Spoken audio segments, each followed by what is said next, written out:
കൂജന്തം രാമ രാമേതി മധുരം മധുരാക്ഷരം ആരുഹ്യ കവിതാശാഖാം വന്ദേ വാൽമീകി കോകിലം. ഓം വാൽമീകി മഹർഷയേ നമ. ഓം ആഞ്ജനേയായ നമ. ഓം സീതാഭരതലക്ഷ്മണ ഹനുമാൻ സമേതനായ ശ്രീരാമചന്ദ്ര പ്രഭുവേ നമ. ശിവൻ പാർവതിയോട് കഥ പറയുന്നത്. പങ്ക്തികന്ധരമുഖരാക്ഷസവീരന്മാരാൽ സന്തതം ഭാരേണ സംതപ്തയാം ഭൂമി ദേവി ഗോരൂപം പൂണ്ടു ദേവതാപസഗണത്തോടും സാരസാസന ലോകം പ്രാപിച്ചു കരഞ്ഞേറ്റം വേദനയെല്ലാം വിധാതാവിനോടറിയിച്ചാൾ. വേദാവും മുഹൂർത്തമാത്രം വിചാരിച്ച ശേഷം വേദനായകനായ നാഥനോടിവ ചെന്നു, വേദനം ചെയ്യുക എന്നേ മറ്റൊരു കഴിവില്ല. സാരസോത്ഭവനേവം ചിന്തിച്ചു ദേവന്മാരോട് ആരൂഢഖേദം തമ്മെ കൂട്ടിക്കൊണ്ടങ്ങു പോയി ക്ഷീരസാഗര തീരം പ്രാപിച്ചു. ദേവമുനിമാരോടുകൂടി സ്തുതിച്ചിടിനാൻ ഭക്തിയോടെ ഭാവനയോടും കൂടി പുരുഷ സൂക്തം കൊണ്ടു ദേവനെ സേവിച്ചിരുന്നിടിനാൻ വഴി പോലെ. അന്നേരമൊരു 10,000 ആദിത്യന്മാർ ഒന്നിച്ചു കിഴക്കുതിച്ചുയരുന്നതുപോലെ പത്മസംഭവൻ തനിക്കൻപോടു കാണായി വന്നു. പത്മലോചനയായ പത്മനാഭനെ മോദാൽ മുക്തന്മാരായുള്ളൊരു സിദ്ധയോഗികളാലും ദുർദരശമായ ഭഗവത് രൂപം മനോഹരം. ചന്ദ്രിക മന്ദസ്മിത സുന്ദരാനനപൂർണ ചന്ദ്രമണ്ഡലമരവിന്ദലോചനം ദേവം ഇന്ദ്രനീലാഭം പരമിന്ദിരാമനോഹരം ഇന്ദിരാവക്ഷസ്ഥലം വന്ദ്യമാനന്ദോദയം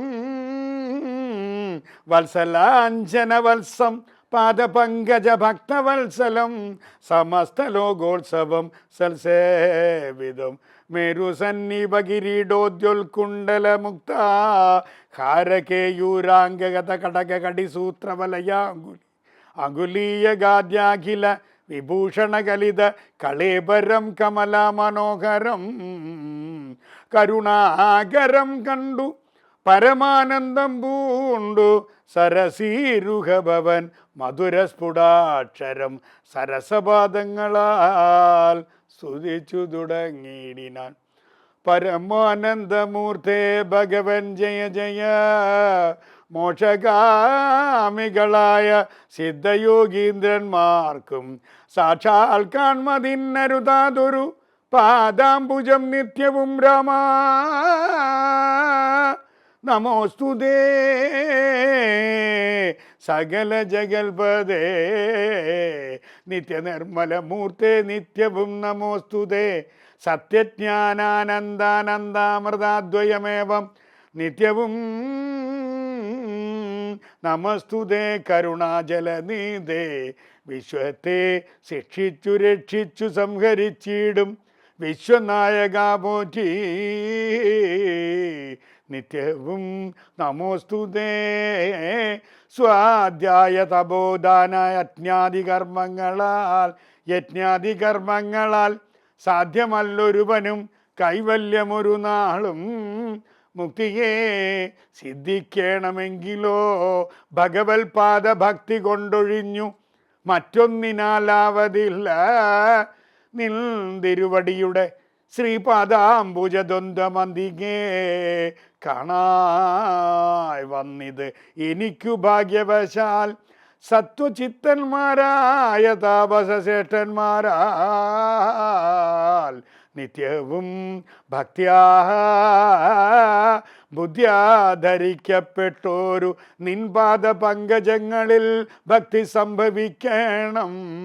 ചേതസി സദാകാലം ഭക്തവത്സല പൂറ്റി സംസാരാമയ പരിതപ്തമാനസന്മാരാം പൂംസാം ഭക്തി ഒഴിഞ്ഞില്ല ഭേഷജമേതും മരണമോർത്തു മമ മനസി പരിതാപം കരുണാമൃതനിധേ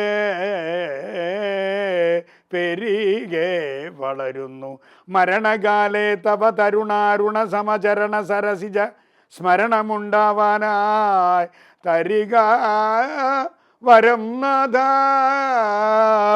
കരുണാകര പോറ്റി ശരണം ദേവാ രമാരമണ ധരാപദേ പരമാനന്ദമൂർത്തേ ഭഗവൻ ജയ ജയ പരമപരമാത്മൻ പരബ്രഹ്മാഖ്യ ജയ പരചിന്മയ പരാപര പത്മാക്ഷ ജയ വരദ നാരായണ വൈകുണ്ഠ ജയ ജയ ചതുരാനന നിധി സ്തുതി ചെയ്തൊരു നേരം മധുരതരമതിവിശദസ്മിതപൂർവം അരുളി ചെയ്തു നാഥ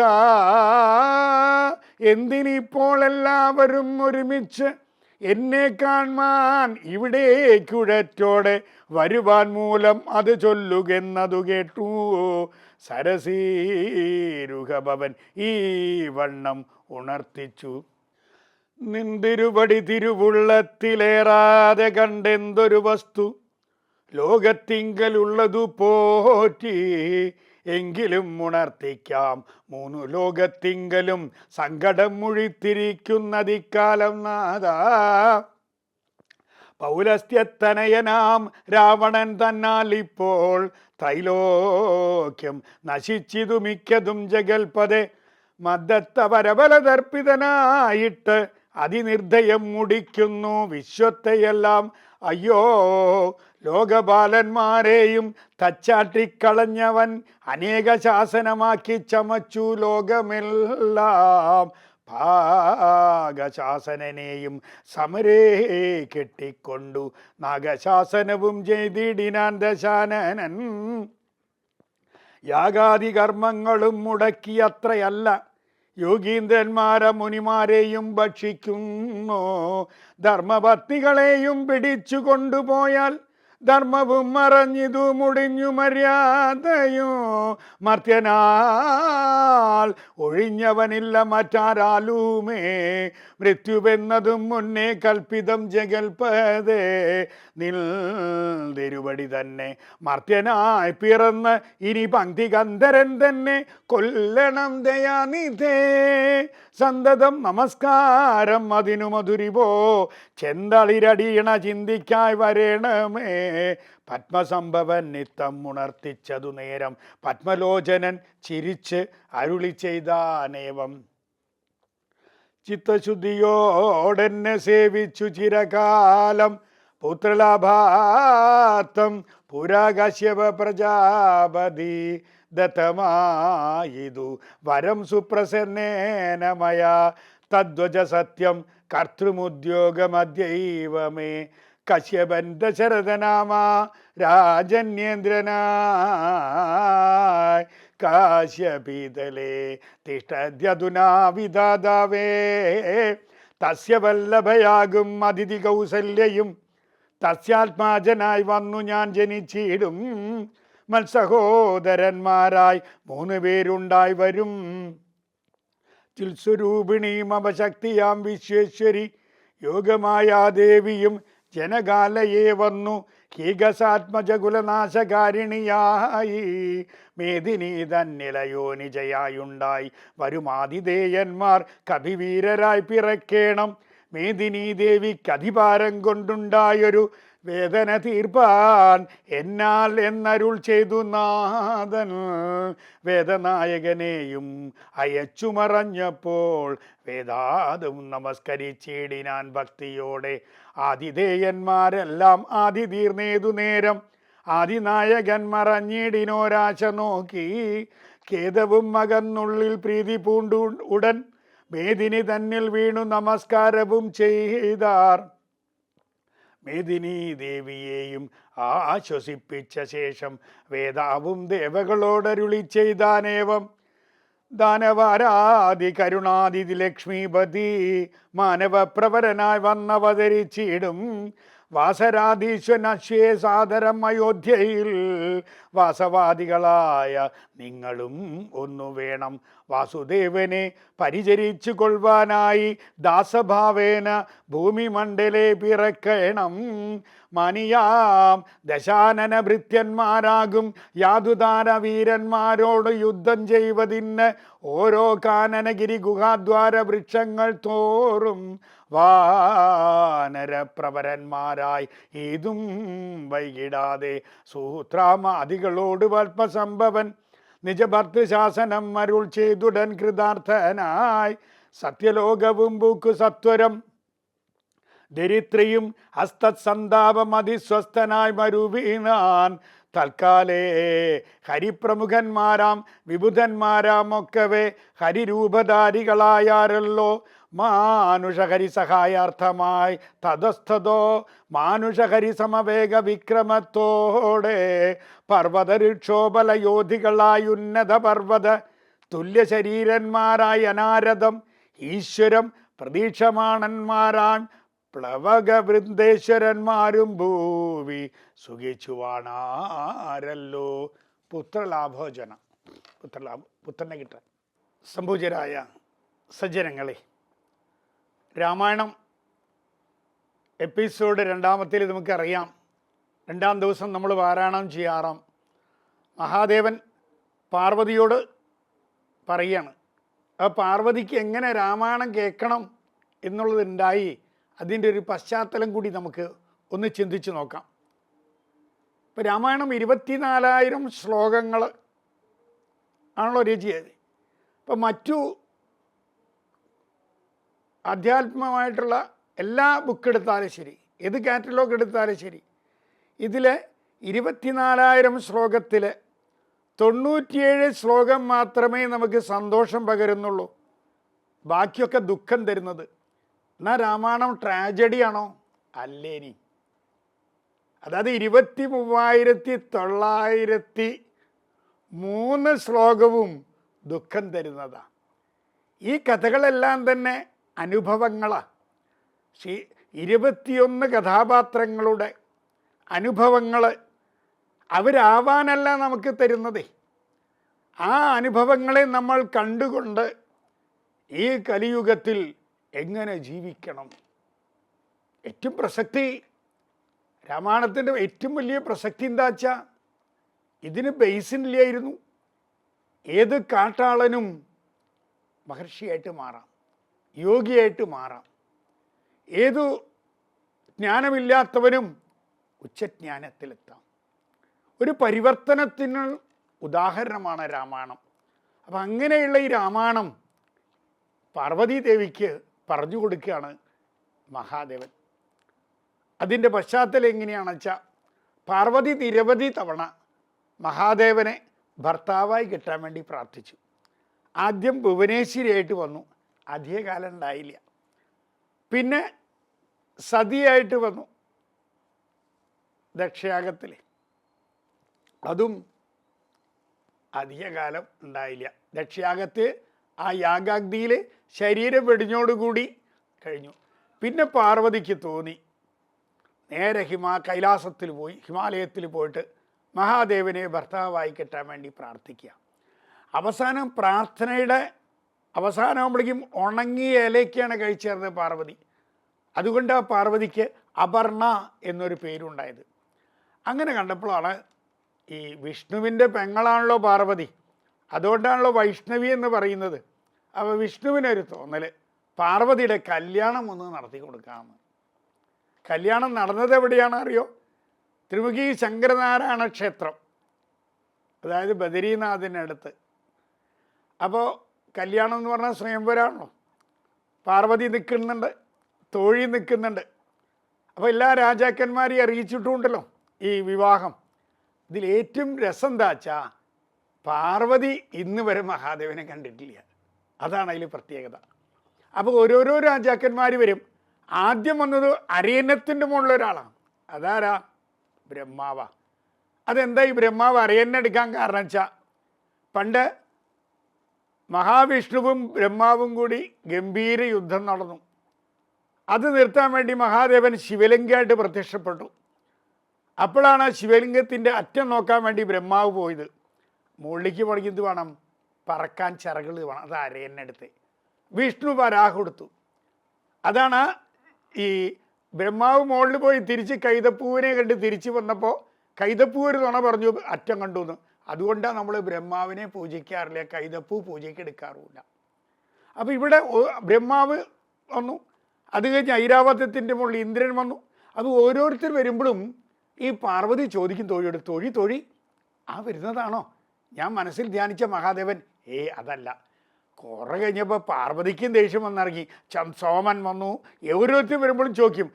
പിന്നെ മട്ടിയപ്പോഴാണ് പിന്നെൻ്റെ ഒരാൾ വരുന്നു, പുലിത്തോലെടുത്തിട്ട് മേലെ മുഴുവൻ ഭസ്മം പൂശി, അവിടെ ഒരു പാമ്പ്, കയ്യിലൊരു പാമ്പ്, കഴുത്തിലാണെങ്കിൽ ഒരു തലയോട്ടി മാല, ഒരു ശൂലം, പിന്നിലോ നന്ദി പിങ്കി പറഞ്ഞ് ഈ അടിച്ച് വലിച്ച് കുറേ ആൾക്കാർ ഇങ്ങോട്ട് വരുന്നു കണ്ടു. ഇത് കണ്ട വയ്ക്ക് പാർവതി പറഞ്ഞു, ആരാ അവരെയൊക്കെ ഇങ്ങോട്ട് കടത്തി വിട്ടെ.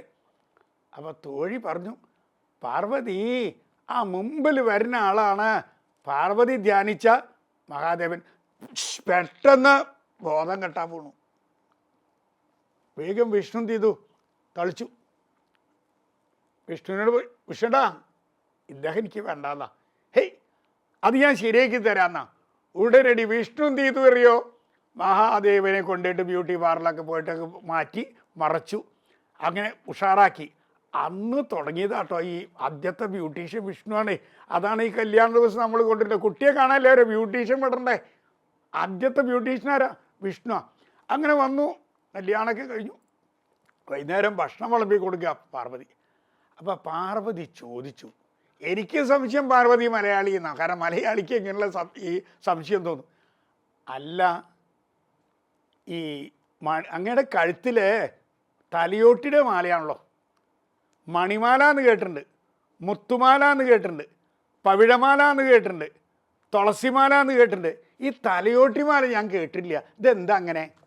അപ്പോൾ മഹാദേവൻ പറഞ്ഞു, പാർവതി നീ ഓരോ ജന്മത്തിലും ഭർത്താവായി എന്നെ കിട്ടാൻ വേണ്ടി പ്രാർത്ഥിക്കും.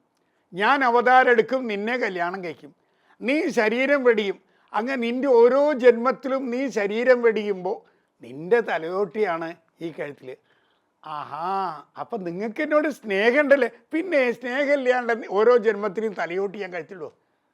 അപ്പം പാർവതിക്കൊരു സംശയം. അല്ല മഹാദേവ, ഞാനിങ്ങനെ മരിക്കുക ജനിക്കുക. നിങ്ങൾക്ക് എന്താ ഈ മരണല്ലേ? നല്ലൊരു ചോദ്യം അല്ലേ? 50% വേണം കിട്ടുന്നത്. അതില്ല, ഒരാൾ മാത്രം ഇങ്ങനെ മരിക്കുക ജനിക്കുക. നിങ്ങൾക്ക് ഈ മരണല്ലേ? അപ്പം മഹാദേവൻ പറയാണ്, ആരാണോ രാമനാമം ജപിക്കുന്നത്, ആരാണോ ഭാഗവതം ശ്രവിക്കുന്നത്, അവർക്ക് പുനർജന്മമില്ല, അവർക്ക് മരണമില്ല. അപ്പം പാർവതി പറയാണ്, നക്കി കേൾക്കണം എന്നാണ്, എന്നാ ഇക്ക് രാമായണം കേൾക്കണം എന്നാണ്. അങ്ങനെയാണ് ആ മഹാദേവൻ ആദ്യമായിട്ട് പാർവതിക്ക് പറഞ്ഞു കൊടുക്കുക. അപ്പോൾ പിന്നെ ഇങ്ങനെ കിളിപ്പാട്ടത്തിൽ വരുന്നത് അതുകൊണ്ടേ. അപ്പോൾ മഹാദേവൻ ഇങ്ങനെ പറഞ്ഞു കൊടുക്കുക, പാർവതി ഇങ്ങനെ മുകളിലുണ്ട് കേൾക്കുന്നുണ്ട്, കഥ ഇങ്ങനെ കേൾക്കുക. കുറച്ച് കഴിഞ്ഞപ്പോഴോ പാർവതി ഉറങ്ങിപ്പോയി. അപ്പം മഹാദേവൻ നോക്കുമ്പോണ്ട് മൂളൊക്കെ ഉണ്ടേനി. തൊട്ടൊരു മരത്തിലൊരു തത്ത, ഒരു കിളി മൂളിക്കൊണ്ടിരിക്കുക, മൂളിക്കൊണ്ടിരിക്കുക. ആരെന്നെ പറ്റിച്ചേ? അപ്പോൾ മഹാദേവൻ എന്ത് ചെയ്തു അറിയോ? ശൂലെടുത്തിട്ട് ആ കിളിയുടെ നിരക്കം കൂടെ എറിഞ്ഞ വഴിക്കോ കിളി ഉടന്ന് പറന്നു. കിളി അപ്പുറത്ത് ചെന്നപ്പോൾ വ്യാസൻ ഗാബാലിക്ക് പറഞ്ഞു കൊടുക്കുക ഈ കഥ. വ്യാസൻ വായളച്ചോടുകൂടി നേരെ എന്ത് ചെയ്തു? ഉള്ളിലേക്ക് അങ്ങോട്ട് ചെന്നു. ആ കിളിയാണ് 12 വർഷത്തിന് ശേഷം ശ്രീസുഖ ബ്രഹ്മർഷിയായിക്കൊണ്ട് ഇവിടെ നൈമിഷാരണ്യത്തിൽ ഈ സൂതപൗരാണികർക്ക് പറഞ്ഞു കൊടുക്കുന്നത്. അപ്പോൾ കുറച്ച് കഴിഞ്ഞ് ശിവൻ ചെന്നു വ്യാസൻ്റെ അടുത്തേക്ക്, എന്നെ പറ്റിച്ച ഒരാളുകൾ വന്നിട്ടുണ്ടല്ലോ. അപ്പോൾ വ്യാസൻ ചോദിച്ചു, അങ്ങല്ലേ പറഞ്ഞേ, ആരാണോ രാമനാമം കേൾക്കുന്നത് അവർക്ക് പുനർജന്മമില്ലാന്ന്? നേരെ ശിവൻ മടങ്ങിപ്പോയി. അതാണ് രാമനാമത്തിൻ്റെ പ്രാധാന്യം. അങ്ങനെയുള്ള ഈ രാമനാമം പാർവതിക്ക് പറഞ്ഞു കൊടുക്കുകയാണ് വിസ്തരിച്ചിട്ട്. പിന്നെ ആ കഥയിൽ പറയുന്നുണ്ട്, അത് ആലോചിക്കണം, ദശരഥൻ പുത്രകാമേഷ്ടി യാഗാണല്ലോ അടുത്ത് വരുന്നേ, പുത്രന്മാരില്ല. ഇനി ദശരഥൻ്റെ കാര്യം പറയുമ്പോൾ രാമായണത്തിൻ്റെ പ്രസക്തി എന്താ വെച്ചാൽ, ദശരഥൻ കാട്ടിലൂടെ സഞ്ചരിക്കുമ്പോഴാണ് ഒരു ആന വെള്ളം കുടിക്കുന്ന ശബ്ദം കേൾക്കുക. സംശയമൊന്നും ഉണ്ടായില്ല, അമ്പ് ചെയ്തു. അതും സന്ധ്യയ്ക്ക് ശേഷം, സന്ധ്യയായിരിക്കുന്നു. അങ്ങനെ അമ്പ് ചെന്ന് കൊണ്ടത് ശ്രവണകുമാരൻ്റെ ശരീരത്തിലാണ്. ശ്രവണകുമാരൻ്റെ അച്ഛനും അമ്മയ്ക്കും കണ്ണ് കാണില്ല, അവർ ആശ്രമത്തിലിരിക്കുകയാണ്. അവർക്ക് വെള്ളം കൊടുക്കാൻ വേണ്ടി വന്നതാണ് കുടത്തിൽ. അപ്പോൾ കുടം കൊണ്ട് മുക്കുമ്പോൾ ദശരഥൻ ആനയാച്ച് അമ്പ് ചെയ്ത. ഇവിടെ ആലോചിച്ച് നോക്കൂ, ജീവിതത്തിൽ വിധി എല്ലാവർക്കും ഉണ്ട്, അബദ്ധം എല്ലാവർക്കും പറ്റും. ഇത്രയും ദശരഥ മഹാരാജാവല്ല, ദശരഥൻ ചക്രവർത്തിയാണ്. ഈ ചക്രവർത്തിക്ക് ഈ ശബ്ദം എല്ലാം പഠിച്ച ആൾക്ക് ഒരു ആനയുടെ ശബ്ദവും ഒരു വെള്ളത്തിൻ്റെ ശബ്ദവും തിരിച്ചറിഞ്ഞില്ല വെച്ചാൽ അതിൻ്റെ അർത്ഥം എന്താ? ഇത് വിധിയാ.